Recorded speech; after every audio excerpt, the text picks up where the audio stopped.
porque eu tô vendo, assim, gente crente e gente descrente aqui. Sei que vocês me entendem. Há pessoas, inclusive, que nem deveriam estar aqui. Eu não sei o que o José Adriano faz aqui, porque o José Adriano, ele tem um doutorado em ciência da religião e tem um doutorado lá no Unicamp também. Então, eu acho que o José Adriano devia estar aqui do meu lado, né? Falando, não, Leonel, não é assim, cara, você falou errado, não é? Além de outros doutores que estão aqui. Aí a gente fica meio assim, né? No vácuo aí desses caras. Mas é isso. Não, né? Mas não vai poder mesmo. Com, com 1 hora não dá pra fazer pergunta, gente, né? Obviamente estou brincando, quer dizer, a ideia de uma oficina é a gente interagir, né? É um prazer enorme estar com, né, colegas aqui. Zé Adriano faz tempo que eu não vejo, né? A gente tem se falado por e-mail, né, Zé Adriano? Estamos para lançar um livro nosso aí daqui uns dias, pela Ateliê dele Editorial, então vai ser bem legal. Está comigo a minha esposa Cláudia, né, que dispensa comentários, porque os comentários já foram feitos aqui na frente. Zé Roberto, né, pastor Zé Roberto.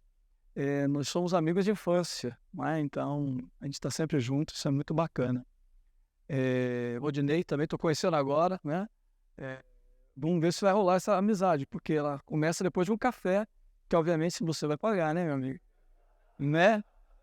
É o Zé Roberto que vai. Ele é o cara que tem mais grana aqui entre nós. Claro, claro, faz sentido. Deixa eu agora entender um pouco quem, né, tá aqui que não é, né, enfim, porque o Adriano, o Cristofani vão fazer, o Odinei vão fazer, né, suas oficinas. Aí vocês são participantes. Quem que é participante? Você é? Tá, me diz seu nome, o que que você faz? Edilson, Pati, Tá, coordenador, você é pastor. Esse é o lado ruim da coisa. Tá, tá bom. Joia, joia. Você? João, Não. vai, confia. Ih, rapaz, então, né? Né? Faz parte para perder vida, tem. Joia. Pastor da igreja também, aqui porque tivemos contato na fome da doação. Ah, né? Faz 2 anos, eu acho. Pensei que você falar, tô aqui porque me mandaram, mas não. Você tem alguém que manda, né? Vai lá, você tem que ir, né? Sei lá. Né? Deixa eu ver. Você? Pode bom, É o único crente. Primeiro ano, né? Mas já tá fechando o ano, já deu pra perder a fé, mas não ainda, né? Ainda não. Você é um mau aluno, então. É, você pegou a tá. Poxa, quer dizer que as piadas tem que mudar, né, gente? É terrível, né? E aqui vocês? daí, terceiro, Terceiro ano. Compreende português? Tá bom. Que bom. E primeiro ano. Tá bom. Então, você vê que nosso público aqui tá variado, né, gente? Tá, eu tenho uma crônica aqui da Marina Colasanti. Rodamos para ler. Vocês querem que alguém leia em voz alta? O que vocês preferem? Rodamos e cada um vai lendo, fazendo sua leitura, é isso? Certo? Tá pronto? Então vamos rodando, né? E aí a gente vai. Velho.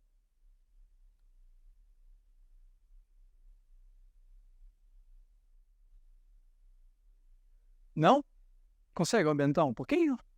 Que mais? Opa! Porque o sofá é aquele cara que não enxerga e senta no fundo, né? Então, assim, né?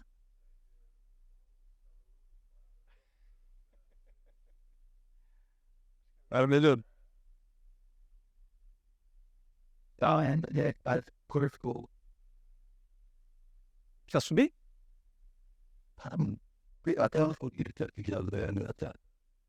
Não, aí só, está, tem, ela, eu sei isso, que vai pelo aí você for lá em apartamento, tipo assim, e a não ter de não haja menina tal, tipo, ele tem que, logo você toma uma mulher para fora, que não é fora, logo você vai lá de tudo, rotinas, porque não há rotina, logo você tu acender mais cedo, a minha à medida que se acostuma, quer todo, quer suar, esquece a então. A gente se acostuma a acordar de manhã, florestal, que diz canal, a tomar café correndo, que está atrasado. Além de jogar o nome, o que não pode ter o filho da viagem. A pressa no lixo, o que não dá para almoçar. A sair do trabalho, que já é noite. A continuar no olho, que está cansado.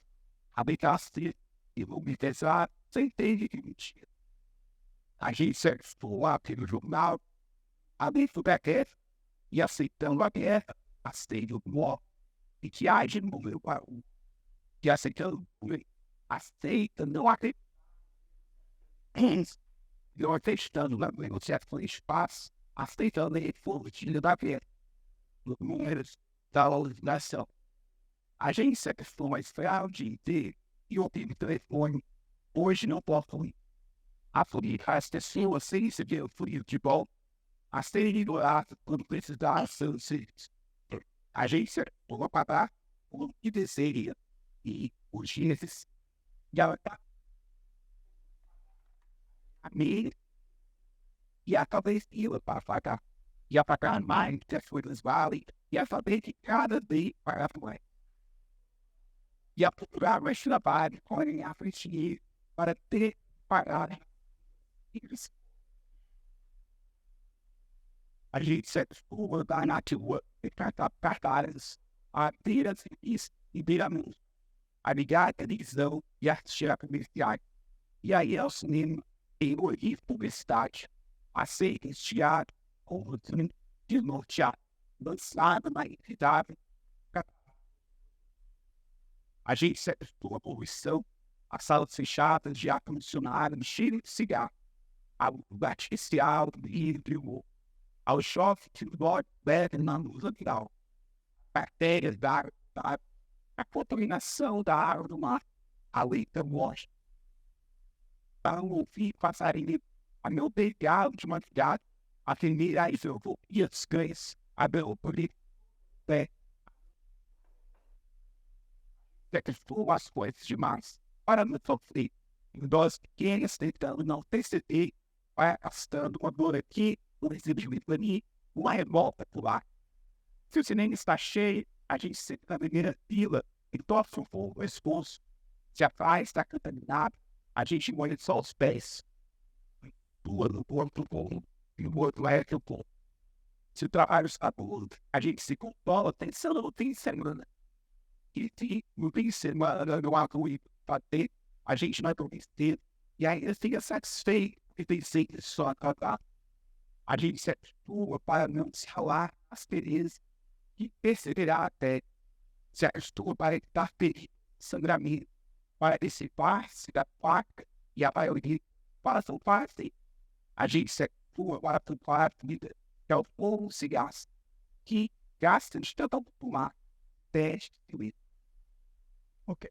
Então, essa macrônica tem 72 e por 97. Em geral, né? As crônicas do são. Se eu fosse escolher uma crônica o ano passado, no meu contexto e do Cristofonia, escolhi outra, porque a gente morava lá. Ele ainda mora lá no interior, né? Mas São Paulo acho que faz muito sentido essa crônica. Você pode ir agora para os slides? Enfim, eu queria começar com vocês essa oficina pensando, pode rodar próximo, pensando em algumas questões. Então, essa crônica, né, eu acho que, entre outras coisas, porque obviamente cada um faz a sua leitura, né? Mas ela é uma crônica que ela é crítica e reflexiva ao mesmo tempo, que obviamente a gente percebe um tom crítico, né? As questões, por favor, as questões que envolvem ali a sua autora e uma reflexão da mesma parte.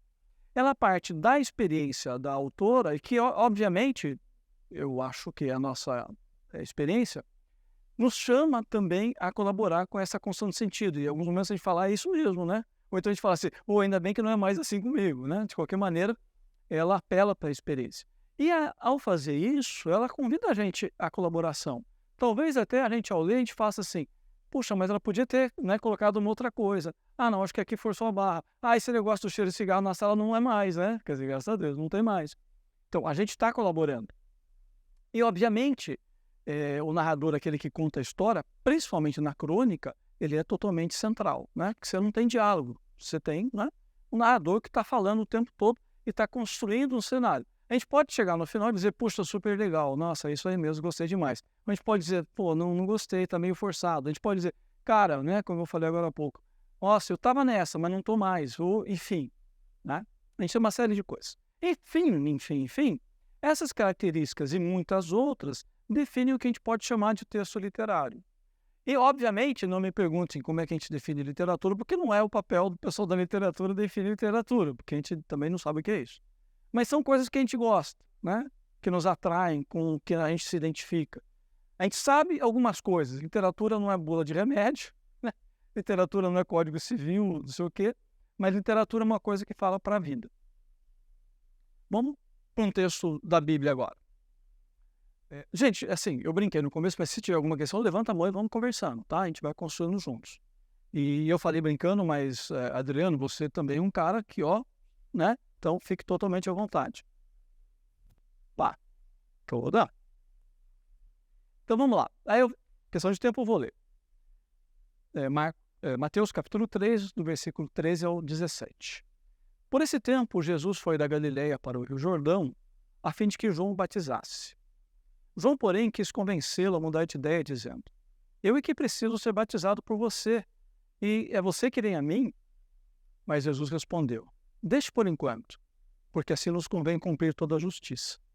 Então ele concordou. Depois de batizado, Jesus logo saiu da água. E eis que os céus se abriram, e ele viu o Espírito de Deus descendo como pomba, vindo sobre ele. E eis que uma voz dos céus dizia, este é o meu Filho amado, em quem me agrado. Vejam lá, aqui eu estou chamando de leitura religiosa, mas talvez a gente pudesse chamar de alguma outra maneira, mais bonito, né? Mas eu acho que vocês entendem o que eu estou dizendo para efeito de comparação. E eu posso também estar equivocado, e se eu estiver, né, educadamente, não me corrijam, mas só acrescentem alguma coisa. Mas eu acho que no tipo de leitura que a gente pratica, seja no seminário, na igreja, em outros lugares, tem duas questões centrais. Uma questão muito assim focada na doutrina e uma coisa muito focada na história, né? Se eu estiver equivocado, vocês me ajudam aí a pensar. Mas vamos lá. Nesse texto que a gente leu, o que a gente chama, né, para discussão a questão da doutrina?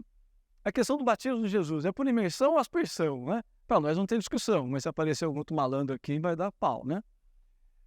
A justiça, o cara vai pegar Romanos, vai pegar não sei o quê e vai, né, fazer um arrazoado sobre a justificação pela fé. E, obviamente, o texto prova a existência da Trindade. Que bom, né? Bacana isso. É o olhar da doutrina, né? É o olhar da doutrina. Quando a gente olha muito historicamente, que eu acho que é também uma grande inclinação nossa, a gente vai se perguntar algumas coisas. Eu diria que entre elas, em que lugar do Rio Jordão? Quer dizer, eu quero saber exatamente onde. Para saber, é factível? Ele conseguia descer ali, não desceu, subiu? Como é que foi esse negócio? Um pouco mais elaborado, mais no nível de vocês. Quem era João Batista para a comunidade mateana? Né? Como é que se construiu? Como é que aparece João Batista? Tem lá João que aparece, aquelas discussões de João Batista, etc. João Batista tinha uma comunidade pré-cristã ou não? Uma outra questão, como que o Espírito Santo desceu?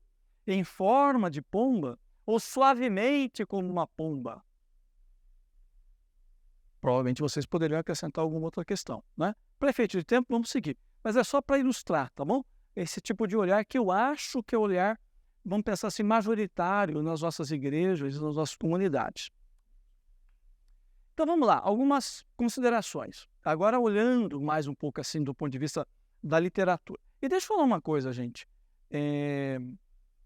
Eu não vou trazer aqui para vocês, por questão de tempo e também por questão de escolha, nada assim teoricamente fabuloso, fantástico, que ninguém conhece. Se você está esperando isso, infelizmente, eu acho que vai haver uma certa frustração.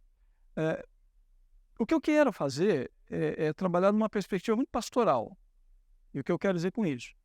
É trazer dados que ajudem a gente no nosso trabalho comunitário, na nossa reflexão, na nossa leitura da Bíblia, no nosso ensino, de modo que a gente possa agregar elementos que nos ajudem não só a compreender a Escritura, mas a ter prazer em lê-la, como a gente teve prazer em ler a crônica, né?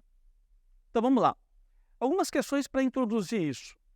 Então, eu acho, e aí eu tô reverberando um artigo que saiu na Interpretation, em 1989, que fala sobre Atos dos Apóstolos, do ponto de vista narrativo, etc.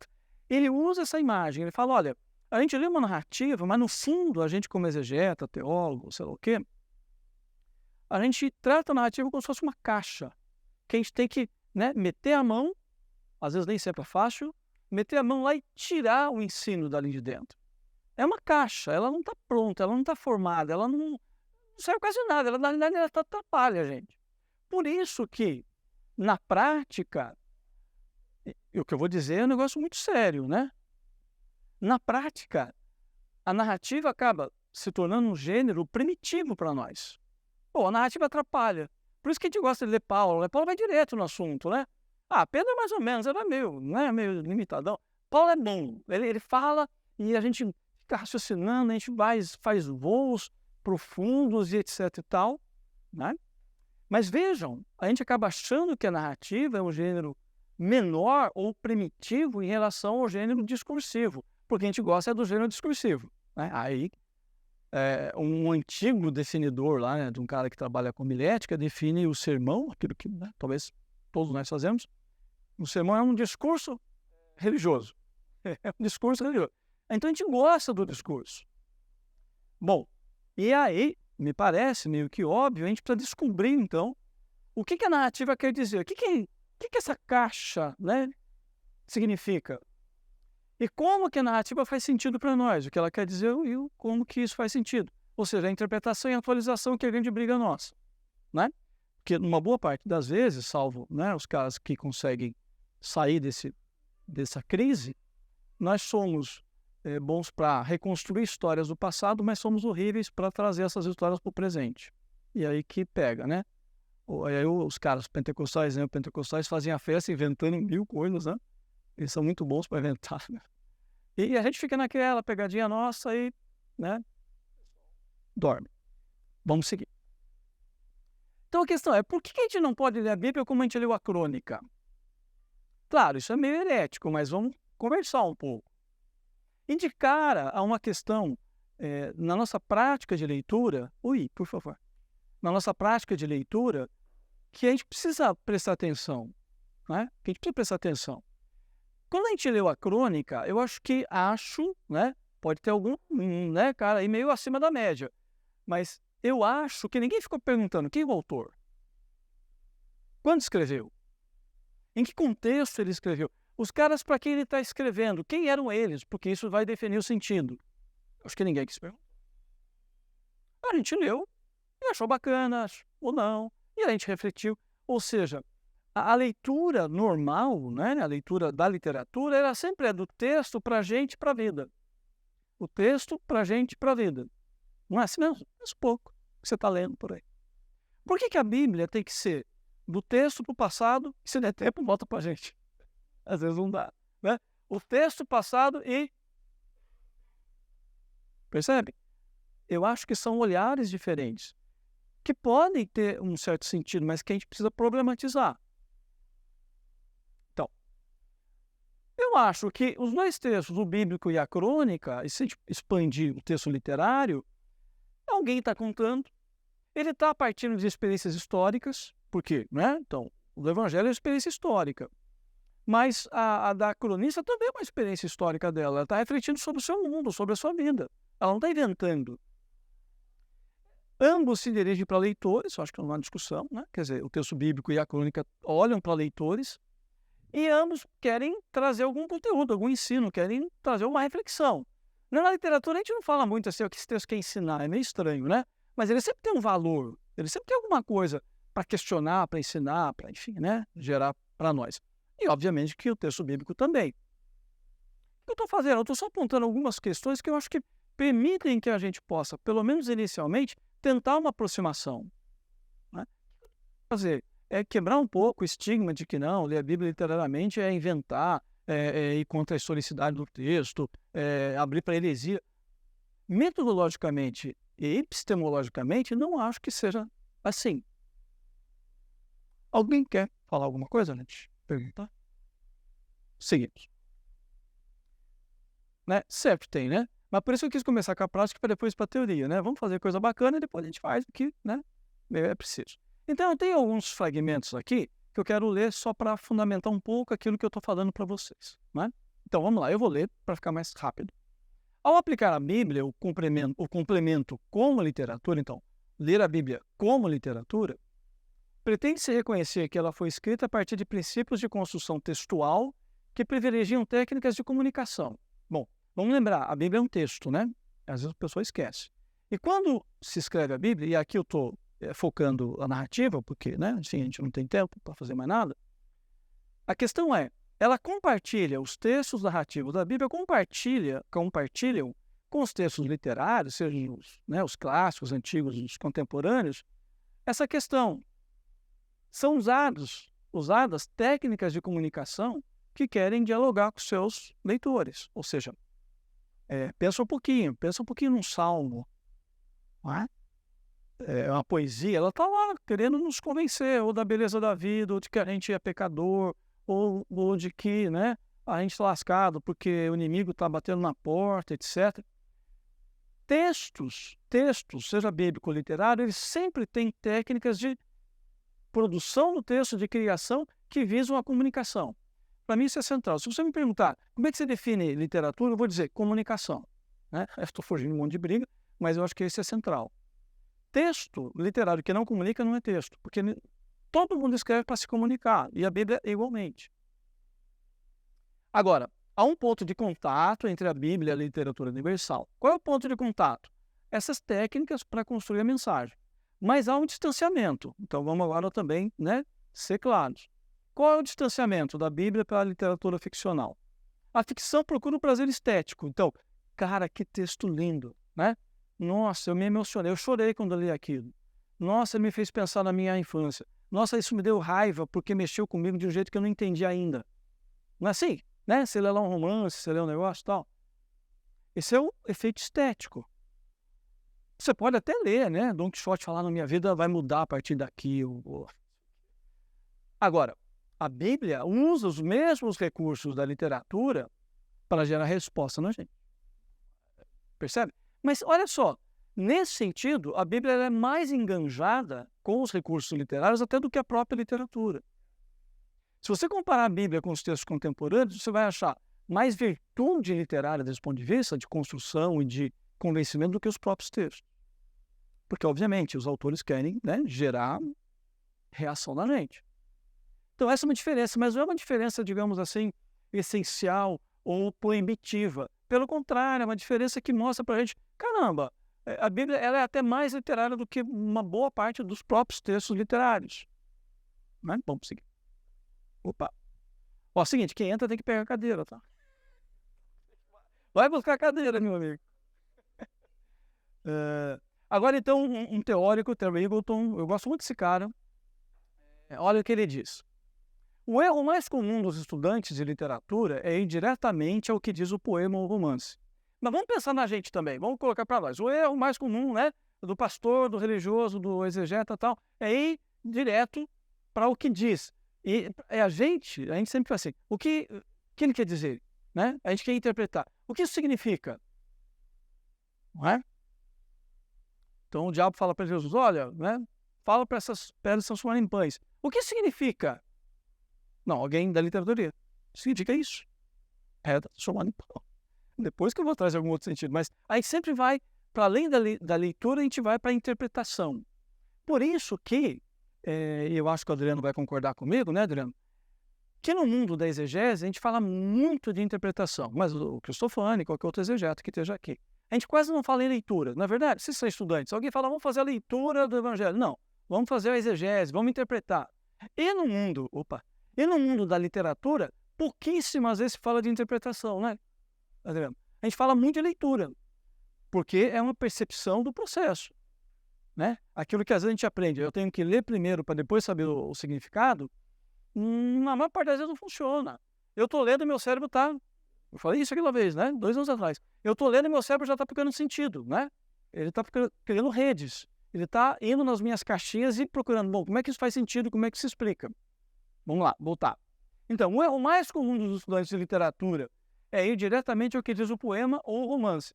deixando de lado, ó, a maneira como diz. A maneira como diz. A gente está falando das questões das técnicas de produção de texto. É disso que ele está falando.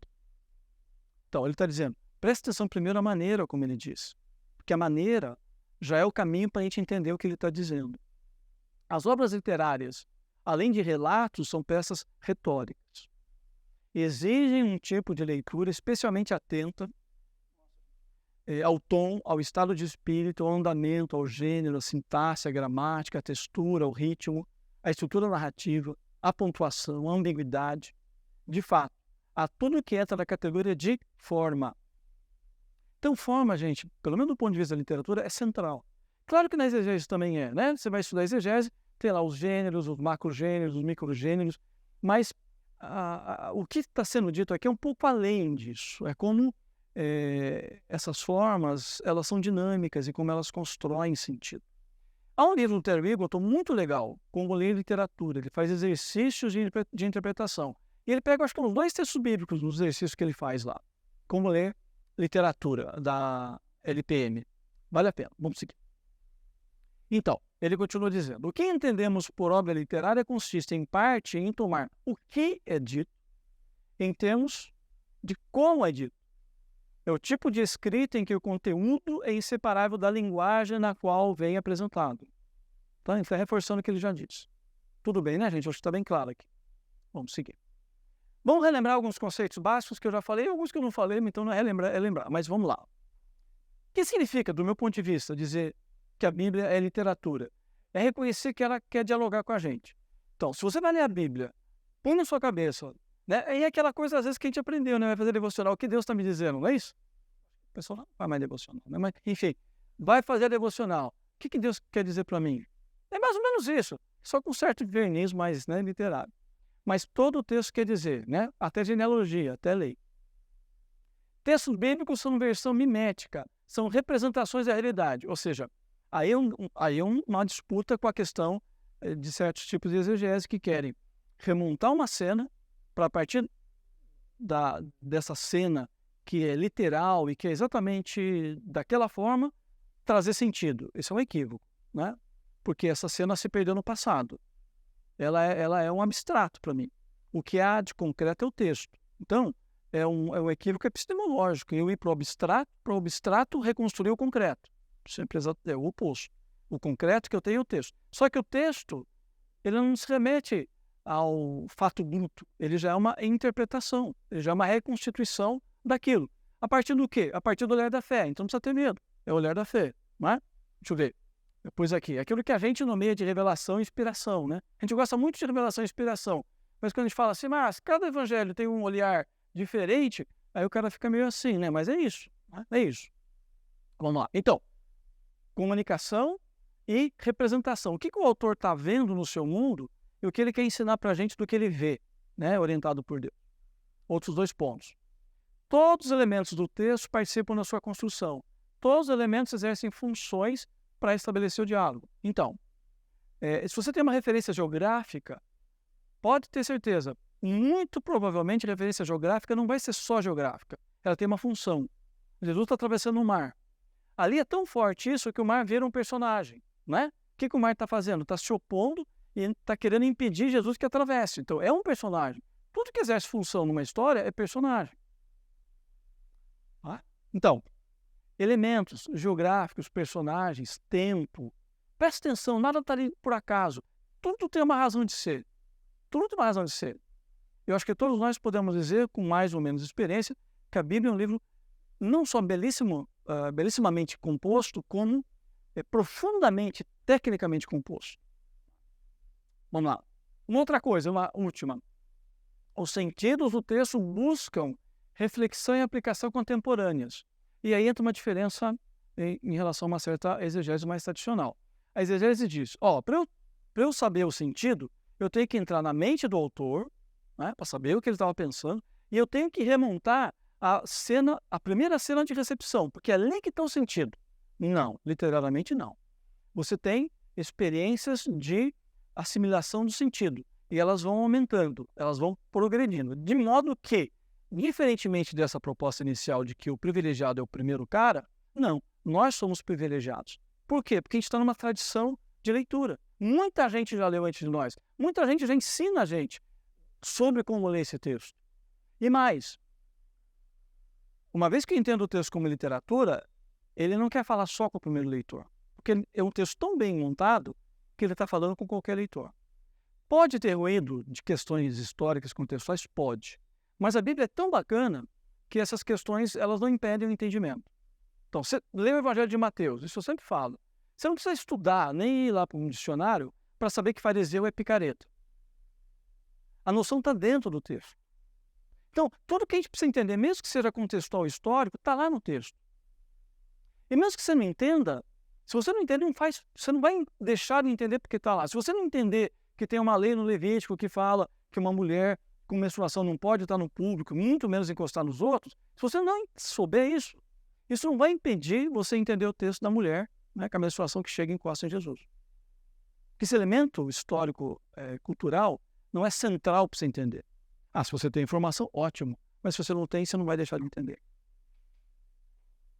Tá bom, gente? E sabe a questão central? É que se o texto está falando com todo mundo em todo o tempo, as questões de atualização também estão presentes em todo o tempo. Aí, de uma certa maneira, a crise nossa de aplicação, não vou dizer que acaba, mas diminui muito. Que os textos já têm em si os insights para serem aplicados. Mais ou menos o que eu quero mostrar para vocês. Bom, caminhar. Bom, a gente está falando de narrativa bíblica, há elementos básicos, né? Então, que compõem o enredo. Quer dizer, como que uma história é contada? Ela é contada a partir do espaço, cenário, do tempo, de personagens e do narrador que conta. Cada história vai ter uma montagem, né? Mas preste atenção, está lendo narrativa? Vai atrás desses 4 elementos. Se faltar, fala, opa, por que está faltando? Se tem um que está exagerado, opa, por que está exagerado? Lembra? Tudo tem função, tudo tem um objetivo. E aí você tem um enredo. Então, a gente falou de evangelhos. A gente tem 4 evangelhos que tem isso aqui, ó, né? Sobre o mesmo personagem. Só que o modo de montar as histórias, os enredos são diferentes. Então eu tenho versões diferentes sobre a mesma história. Vamos voltar lá para o texto, né? Vamos pensar um pouquinho esse texto lá que eu li para vocês. Vamos tentar deixar um pouquinho as questões doutrinárias, as questões históricas. Por que João insiste em não batizar Jesus? Tem gente crente com Bíblia aqui ou não? Todo mundo está esperando que eu tenha, porque eu acho que a minha nem está aqui também. Tá, na minha está aqui, mas está guardadinho, né, gente? Vamos pegar. O que está escrito antes? Está anotado aí, mas... O que João fala lá? Vamos lá, capítulo 3. João aparece, ele fala assim, ó, o machado já está posto à raiz das árvores, toda árvore que não produz bom fruto é cortada e lançada ao fogo. Eu batizo com água para arrependimento, mas aquele que vem depois de mim é mais poderoso, do qual não sou digno de carregar as sandálias. Ele os batizará com o Espírito Santo e com fogo. Ele tem a pá em suas mãos, limpará a sua eira e recolherá o seu trigo no celeiro, porém queimará a palha no fogo que nunca se apaga. Típico da linguagem apocalíptica, né? De pôr medo, né? Que se fala para o seu filho, se você não, né? Vai acontecer isso com você, se você não tomar banho. E é assim, né? Cria esse quadro. Aí vem, na sequência, o que diz? Jesus aparece para ser batizado. Aí João fica assim, não, Jesus, pelo amor de Deus, não deixe passar vergonha. Eu não posso pensar na Bíblia assim, mas é isso que está ali. João criou um quadro assim, ó, ele é poderoso, e ele vai acabar com vocês. Vocês vão ver só, vocês estão dando usar de mim, vocês vão ver o que ele vai fazer com vocês. Fecha isso. João, eu quero ser batizado. Está vendo uma questão? A gente não costuma ter a possibilidade de ler a Bíblia com ironia. Tem uma ironia aí. Que ele criou um quadro, você vai esperar um cara apocalíptico chegando do céu, jogando fogo em todo mundo. Aí chega um cara humildezinho, né? Pô, primo, quero ser batizado. É por isso que João fala, Jesus, para com isso, Jesus. Não faz isso comigo, né? Eu fiz uma maior propaganda de você vem aqui. Causa incômodo. Vocês ouviram o que eu estou dizendo, não é? Porque a gente não está acostumado a pensar assim. Aí entra outro elemento. A leitura religiosa diz, eu sou um leitor passivo. Porque Deus tem que falar comigo. Eu fico quieto. Eu deixo Deus falar. Só que não é só Deus que fala, né? É a teologia, a tradição, é o dogma, é um monte de coisa.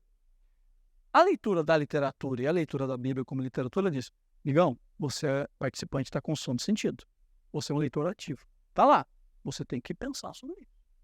Pega uma cena, pega outra. Não está contrastante, gente? Claro que está. É que a gente tem, né, a nossa formação hermenêutica. Não, mas a Bíblia, né? Pode dar risada da Bíblia, não pode, né? Mas da minha leitura, é isso que está acontecendo. Vamos seguir. A justiça, né? O que Jesus... Não, João, seguinte, João, vamos batizar? Não, Jesus. Aí Jesus fala, não, só o que, João? Sim, né? Convém cumprir toda a justiça. E aquela coisa da doutrina, vai pegar, né? De caiocine, justificação pela fé. O que é justiça? Bom, aí uma regra que a gente aprende com qualquer hermeneuta aí, né? Que escreve, aplica. Como é que ele descobre o sentido de uma palavra? Eu vejo as ocorrências que ela tem dentro do livro. Até o Bercofão fala isso. Lembra disso? Não, vocês não lembram, só os velhos, que nem eu, o Adriano, o pessoal foi lembrando. Né? O Bercofão, que é hiper tradicionalzão, lá dos anos 40, do século passado, ele falava assim, né? Tem um termo, uma palavra, quer saber o sentido? Olha o livro. Olha o livro em que ela está. Se você resolve, bacana. Não resolve, pega o contexto maior. Então, se é João, né? Está em João, pega as cartas. Se você acha que é o Apocalipse, vai para o Apocalipse. Se é Paulo, não é aquela coisa, a Bíblia interpreta a Bíblia, que é aquele ping-pong maluco. Então, onde que aparece a justiça? Antes. Porque assim, né? Se eu tenho uma palavra aqui, eu vou procurar se ela apareceu antes, para saber qual é o sentido lá. Como esse sentido ilumina o meu texto. E depois do meu texto, como o meu texto ilumina os outros sentidos. Onde apareceu justiça justo antes? Alguns devem saber, mas eu já vou adiantar. Lá no capítulo 1, né, aquela coisa da Maria que é achada grávida, aquele escândalo, e aí o narrador dá uma notinha para nós, para que a gente entender as coisas, do 1,19. José, com quem Maria estava para casar, sendo um homem justo. Sendo um homem justo e não querendo envergonhá-la em público, resolveu deixá-la sem que ninguém soubesse. Essa é a primeira vez. E a primeira vez que um termo aparece, presta atenção, porque o narrador, o cara que está contando a história, ele está querendo marcar sentido. Ele está dizendo, a primeira vez, pega esse sentido e tenta olhar o que vem na sequência. Então, o que é o sentido de justo aqui?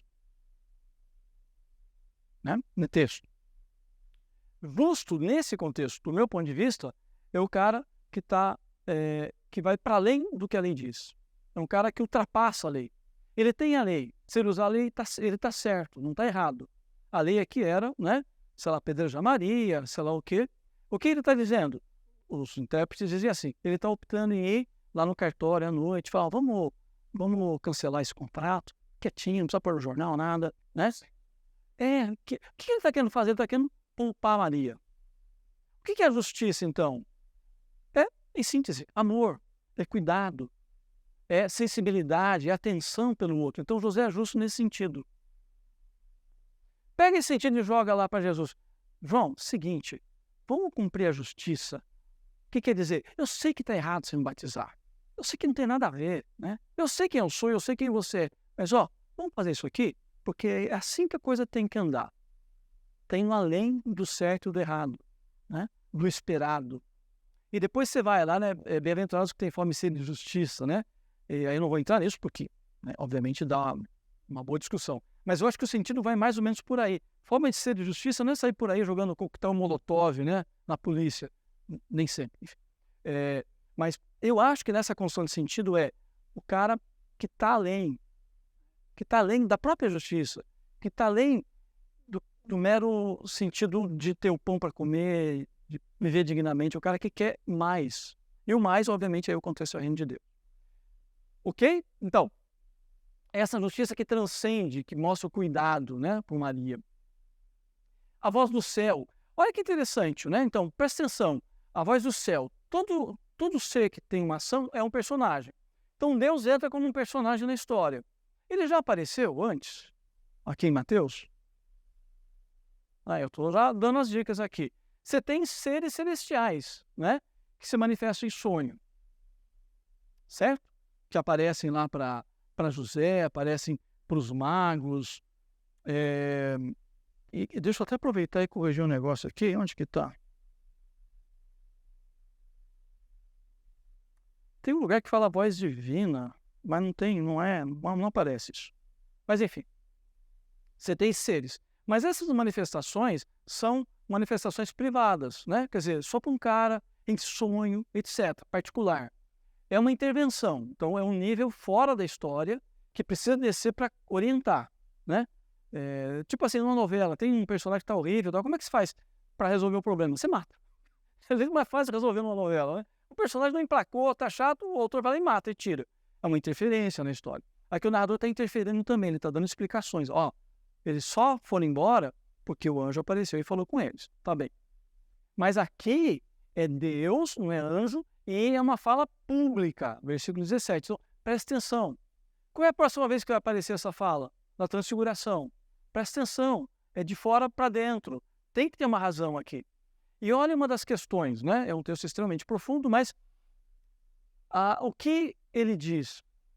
Este é o meu filho amado. Se você pegar o texto paralelo, e aí, né, a crítica da redação ajuda, Mateus e Marcos, Marcos e Lucas, diz lá, você, né, na Nova Almeida, você é o meu filho.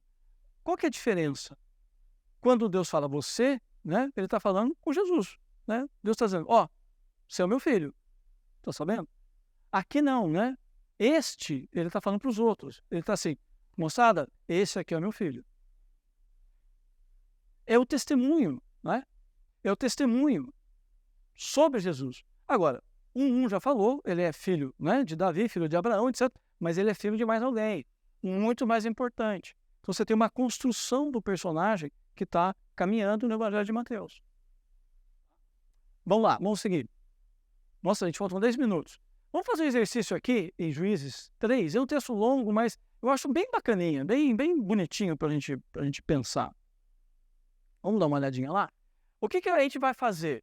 Vamos olhar para o texto a partir das informações, das formas como ele constrói e tentar pensar como que as coisas estão acontecendo, porque é assim que os narradores estão trazendo sentido para nós. Então vamos lá, Juízes, capítulo 3. Acho que é um texto... Oi? Opa! Fica à vontade, Cristofânio. Vai lá. Nota capítulo 13, né? Eu falei 13, é o 13. É o texto lá do nascimento de Sansão. Na realidade, Sansão nasce só no fim, né? Então tá errado aqui o subtítulo, né? É outra coisa. Mas enfim. Alguém já pregou sobre esse texto? Quase ninguém, né? Eu preguei uma vez. Bem legalzinho. Então, vamos pensar as características formais do texto. A primeira coisa é assim, lê o texto e tenta ver. Todo o texto ele parte de um princípio, há uma tensão, uma confusão, o problema resolve e é uma transformação. Como é que o texto começa? O pessoal está fazendo coisa errada, né? Dizendo que era mal aos olhos do Senhor. E Deus castigou. Então, o texto começa com um castigo. Né? E como é que o texto termina? Vejam lá o 24. Depois a mulher deu à luz um filho e lhe deu o nome de Sansão. O menino cresceu e o Senhor o abençoou. Começa com punição e termina com bênção. Opa, a clássica narrativa. Começa com rolo e termina com festança, com comida. Né? Da punição para a bênção. Como uma mulher. Porque você começa a ler o texto. O pessoal, né, Deus está punindo, e daí vem no versículo 2. Tinha um cara... né, de Zorá, o nome era Manoá. E ele tinha uma mulher estéril, que não tinha filhos. Cara, como é que vai da punição para a bênção? Através de uma mulher, porque diz lá no finalzinho que ela deu à luz. A mulher estéril. Esterilidade na Bíblia é punição, não é? Sempre é. Mas é a mulher que vai fazer com que o povo saia da punição e vá para a bênção. Mas ela também está punida no começo da história. E é a maternidade que vai gerar a bênção. Ou seja, vejam, o narrador está falando sem falar, porque o narrador não explica, né, gente? Por isso que a gente gosta de Paulo. Paulo explica, né? O narrador não explica, ele conta a história e aí, meu amigo, entendo que você, né, pega que você tem que pegar. Ele está dizendo, a identidade dela se une à identidade do povo, porque o povo está sendo... amaldiçoado, está sendo punido, ela também. No final, só ela é abençoada. Mas qual a ideia? É que, através dela, a bênção vai para onde? Para o povo, porque os dois estão andando em paralelo. Quem disse isso? Eu que estou dizendo. É o que eu estou achando na história. E é assim que faz, né, gente? Você lê e você vai tirando suas conclusões. Não pode ter medo, não é isso? Vamos lá. Então, a mudança em Israel se dá por meio dessa mulher estéril que você não esperaria nada dela. Há uma menor presença do narrador. Por que eu estou dizendo isso? Porque em certos momentos da história literária, o narrador sempre foi muito presente para explicar, fazer descrições, aquelas cenas de 3 páginas do lagozinho, né? Todo mundo já leu alguma coisa assim, né? O cara começa a escrever um lago, não sei o quê, o ventinho, o matinho, a onda, aí fica 3 horas falando isso. Aí depois a literatura foi para outra pegada, que é muito parecida com a literatura bíblica. O narrador, ou seja, quem conta a história, sempre é pouco presente. O narrador na Bíblia, ele prioriza os personagens, ele joga os caras para agir e para falar. Nesse caso, para falar. Então, em geral, você tem uma preponderância de diálogos em relação a grandes falas. Vejam isso graficamente. Obviamente, vocês não conseguem ler, mas vocês conseguem ver que tem preto e vermelho. O vermelho é a voz do narrador. Então, o narrador é aquele que conta a história. Olha, os filhos de Israel tornaram a fazer o que era mal. O narrador está contando uma história. Para quem? Para o leitor. A fala do narrador está fora da história. Certo? Então, eu tenho essa informação. Vamos voltar para José, e José sendo justo. Só eu e você temos essa informação, que ele é justo. Na história, essa informação não está lá. O narrador dá essa informação para eu entender o que vai acontecer, mas na história, isso não está rolando. Então, narração, personagens, diálogos, não é? Vejam que você vai ter... Oi, claro, fica à vontade. Você vai tendo, até um certo ponto, uma preponderância dos diálogos, personagens falando. Chega aqui, você tem uma mancha grande, aí você presta atenção. Opa, o narrador está falando bastante. Ele fala mais ou menos aqui porque ele está introduzindo a história, mas aqui ele parou para falar mais. Presta atenção. Lembra? A forma indica conteúdo. Presta atenção na forma. Ó, vai estudar? Faz isso aqui. Ajuda pra caramba. Ajuda pra caramba. Tá, vamos lá. O que é central no texto? Os diálogos. Então vamos olhar os diálogos. Você tem uma introdução. Aí você tem um primeiro diálogo de um anjo que aparece para a mulher. Capítulo 13, né? Versículo 3. O anjo do Senhor apareceu a essa mulher. A mulher não tem nome, lembra? Ela é estéril e não tem nome. Está lascada na vida, né? Não tem nome. Só que o anjo não aparece para o cara que é nomeado. O anjo não aparece para um juiz. O anjo aparece para essa mulher abandonada. Olha que legal. O anjo aparece e fala, você, né, vai ter um filho, você não vai ficar, né, estéril o tempo todo, mas vai ter um filho, blá, blá, blá. O que a mulher faz? Versículo 6 e 7. Corre e fala para o marido. Né? Então a mulher foi ao seu marido e disse, o homem de Deus veio falar comigo. A sua aparência era semelhante a de um anjo de Deus. Aqui a questão da identidade é forte também. O que é esse cara que aparece? Né? Ela fala, eu acho que é um anjo de Deus. Ela falou. O Manoá. Aí o Manoá o que faz? Ele não fala com ela, vocês percebem? Olha para o texto. Ela fala com ele, entra o versículo 8, depois que ela fala, então o Manoá orou ao Senhor dizendo, cara, o mané nem falou com a mulher, meu. Ele foi orar, mas é mal educado do mesmo jeito. Ele vai falar com Deus. Ele faz uma oração, Senhor, lá. Aí vem um novo ciclo de diálogos. Então percebam que essas coisas estão em paralelo, ó. Ou seja, se o anjo falou com a mulher, o anjo do Senhor volta a falar com a mulher. Só que vejam interessante, versículo 9, acho que o anjo estava meio irritado. Deus ouviu a voz de Manoá, e o anjo de Deus veio outra vez à mulher quando ela estava sentada no campo. Porém, Manoá, seu marido, não estava com ela. Gente, presta atenção em tudo. Presta atenção em tudo. Por que o narrador diz isso? O marido não estava com ela. Na primeira vez também o marido não estava com ela. Mas agora o marido está sabendo alguma coisa. Por que esse cara não está com ela? Sei lá, não gosta da mulher, tem mais coisa para fazer. Sei lá, né? Estava assistindo a Sessão da Tarde, não sei. Enfim, mas presta atenção. O cara não tá. O anjo procura a mulher sozinha. Esse anjo é... Enfim. Versículo 10. A mulher se apressou e correu no notícia ao seu marido. Ela disse, me apareceu aquele homem que falou comigo. Estou sendo assediada. Não, acho que não é. Mas, de novo, ela vai para o marido. Aconteceu? Vai para o marido.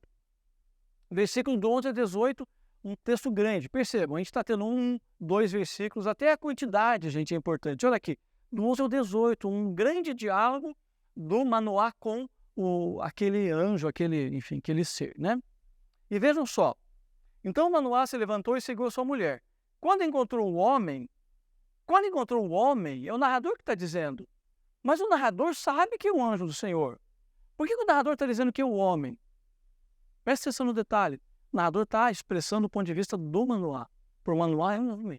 E de fato, talvez o Manoá está achando que esse cara está se encrencando com a mulher dele.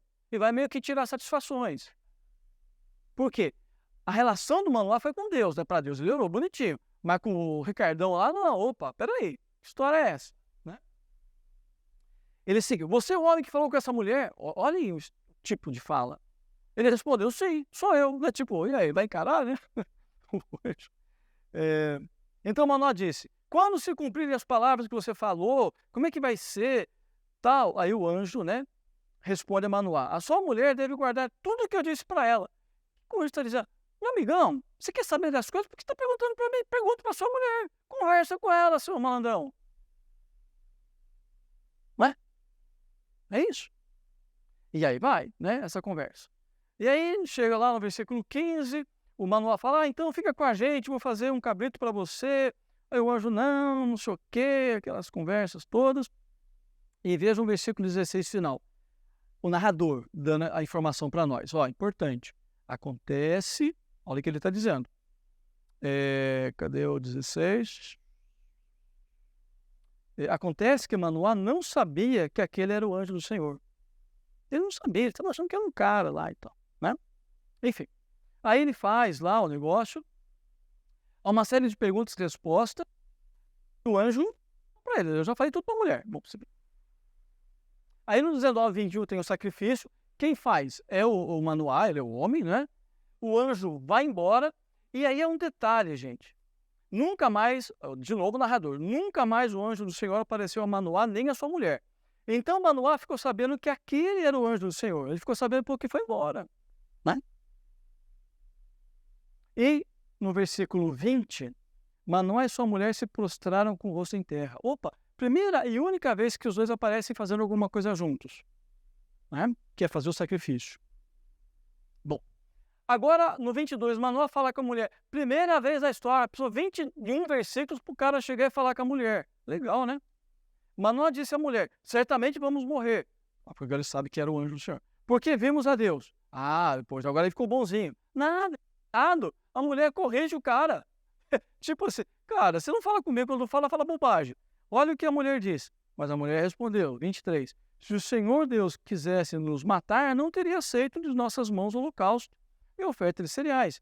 Nem teria mostrado tudo isso, nem nos teria revelado essas coisas. Ou seja, o cara fala com a mulher, fala, agora vai rolar. Fala bobagem. E a mulher, ela é brava. Ela corrige o cara, né? A mulher responde. E vem 24, 25 dizendo, a bênção chega através dela, e não dele, nem de ninguém mais. Gente, o tempo já estourou de correr para observações. Uma coisa nesse texto que fica claro, e nem sempre fica em outros textos, mas que aparece também em boa parte do texto, são dois níveis. Um é o cultural e outro é literário. Então, no nível cultural, né, daquele período, de como as pessoas faziam, naquela sociedade, né, machista, o homem é o centro. Por isso que quando o anjo fala com ela corre para falar para o homem, porque isso é cultural. Isso é cultural, não quer dizer que isso é certo, isso é cultural. Vai ter malandro dizendo que mulher de crente tem que fazer isso. Isso é cultural. Ele não foge, não tem como fugir da cultura. Né? Ele está dentro da cultura. É ele que ora. É o homem, é o chefe da casa, né? E sacrifica. A mulher nem nome tem. Então a história começa com a mulher tadinha. Culturalmente, sendo o que ela é, nada. Só que, no plano de Deus, desde o começo Deus está invertendo essa história, porque o anjo quer falar com a mulher, não quer falar com o cara. Tudo bem, gente? Isso é importante perceber. Então, isso aqui é da cultura. Se isso é da cultura, eu não preciso trazer para mim. Fica lá, fica lá. Mas por que fica lá? Porque o texto está mostrando que é assim que acontece. Que essa coisa da cultura não é para trazer para cá. De que maneira? De que maneira de expressão literária a mulher é central? De que maneira a mulher é o canal pelo qual a bênção chega? Então, literariamente, essa centralidade é construída. O anjo fala só com ela, né? Já falamos isso. Ela reconhece o anjo, o Manoá não reconhece. Ele é chefão, bonzão, mas não consegue reconhecer anjo. Ela reconhece. O versículo, eu pulei isso aqui, mas é muito legal o versículo 11, gente, que já começa a destruição do Manoá. Olha o versículo 11. Então Manoá se levantou e seguiu a sua mulher. Não deixe passar detalhe. Seguiu sua mulher. Na luta dizendo, ó o bonitão aqui. Aqui atrás dela. Só ela sabe onde está o anjo. Ela interpreta os acontecimentos de modo correto. A gente não vai morrer. Deus tem bênção. Só que ela está dizendo, a bênção através de mim. A gente não vai morrer por minha causa. Né? Ele não, ele acha que vão morrer. E finalmente Manoá fala com ela. Mas fala bobagem. Vocês entendem? Então não é uma questão, vamos pensar assim, doutrinária, dogmática, cultural. A história está me mostrando que ela transige, ela vai contra a cultura. Mas a história está mostrando, está dando sinais para mim, concretos, de que a história quer ir contra a cultura porque a história quer afirmar a mulher. Dá para perceber isso, gente? Mas a gente precisa ler, né? Ler 5, 10, 15 vezes, anotar, grifar, não entendi, ler de novo, né? Vamos lá. Conclusão. Tá. Objetivo da gente trabalhar a questão da literatura, apresentar alguns elementos e fazer o exercício. Obviamente, gente, eu não estou aqui dizendo abandonem a exegese, parem com o medo. Não. Só estou dizendo assim, preste um pouquinho atenção para a leitura literária da Bíblia. Vale a pena. Vai agregar para vocês. E vai agregar pastoralmente, no dia a dia, né? No seu trabalho comunitário. Por quê? Porque a análise literária trabalha com textos, Bíblia é texto, né? O objetivo, estimular a gente a pensar, fazer o que eu estou falando com vocês. Infelizmente, a gente não tem tempo para dialogar, mas você vai dar um estudo, pergunta, e aí, o que você acha e tal. Vamos ler o texto, vamos discutir, né? É isso. Aí eu tenho alguns elementos para passar de referências, né? Isso aí depois eu posso deixar com vocês. E, enfim, que vocês podem dar uma olhadinha. Tá bom? Deixa eu mostrar, acho que um minutinho, será que eu posso ter mais um minutinho? Mas agora uma coisa pessoal, aquele outro arquivo. Eu estou começando, gente, a montar uns trecos aí de mídias sociais. Eu queria mostrar para vocês agora em novembro eu devo lançar. Um título assim meio estranhão, né? Mas é para chamar a atenção mesmo, né? Bíblia um jeito diferente de ler. Lendo literariamente a Bíblia. É isso que eu quero fazer e começar a pôr nas mídias sociais. Então, aqui está o bonitão, pode seguir. Aqui, né? Um desafio, né? Uma leitura não dogmática, uma leitura não, sabe? Uma leitura da Bíblia sem grandes compromissos, assim com, você quer fazer doutrina? Não, então não lê isso aqui, né? Eu acho que vai te ajudar, mas por outros caminhos. É para quem está cansado, né, de ler a Bíblia dessa formulona, para quem está querendo alguma coisa a mais. E assim, a gente vai postar semanalmente essas coisas, tá bom? Pode ir para a última. Aqui tem um QR Code que vai jogar você para o meu Instagram. Ainda não tem nada lá. Daqui uns dias vai ter. Então, se você quiser, você pode pegar essa referência para o Instagram, anotar lá e daqui a pouco começar a ter referências. Tá bom? E deixa eu terminar aqui, ó. Seguinte. O senhor está fora disso. Mas eu tenho quatro exemplares que eu queria sortear e dar para vocês. Oi? Não, pastor tem grana, minha filha. Quem não tem grana é estudante. Né? Estudante e funcionário aqui, porque os caras devem pagar pouco. Né? Fala baixo.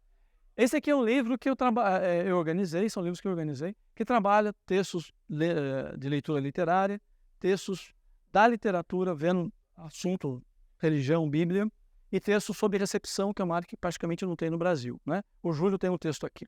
Esse texto, com um grupo de pesquisa, a gente quis fazer uma coisa mais de divulgação, então são estudos bíblicos para quem ensina a Bíblia e tudo mais, tentando olhar mais literariamente, mas é a diversidade. O professor Cristofani tem um texto aqui.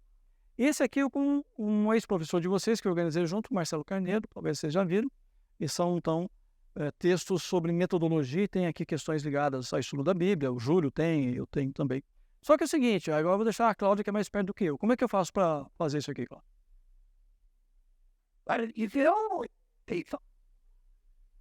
Não, estudante eu sei. Ó, aqui, o senhor não é, perdeu. Não é, é pastor, você é estudante.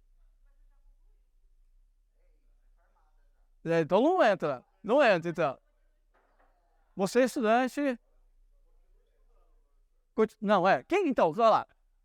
Vou fazer assim, ó. Vamos lá, vou mês de janeiro. Quem que nasceu em mês de janeiro? Certo. Aqui também, aqui eu sei. Mês de janeiro. Quem nasceu em mês de janeiro aqui? Ninguém. Quem nasceu em novembro? Pronto. Vai, é gato aí. Cadê o documento? Mostra o documento aí. Quem nasceu em junho, meu mês? Ninguém. É? Olha nos meus olhos, é verdade? Dia 24. Quem nasceu dia 24? Perto do dia 24. 29? Oi? Olha só. Passou raspando. Deixa eu ver agora. O que eu pergunto? Cláudia, eu tô pedindo ajuda, você não faz nada, filho. Aí não vai ter ninguém, sou eu. Aí eu vou guardar. Quem torce pro Santos? Você torce? Essa não funcionou. Não tem, nem tem aproximação, né? Português Santista. Quem é da Pitininga? Ninguém também, gente. Ajude aí, vai. Nem que você precisa ganhar, fale assim alguma coisa que você vai. Deixa eu ver aqui, o que eu vou perguntar?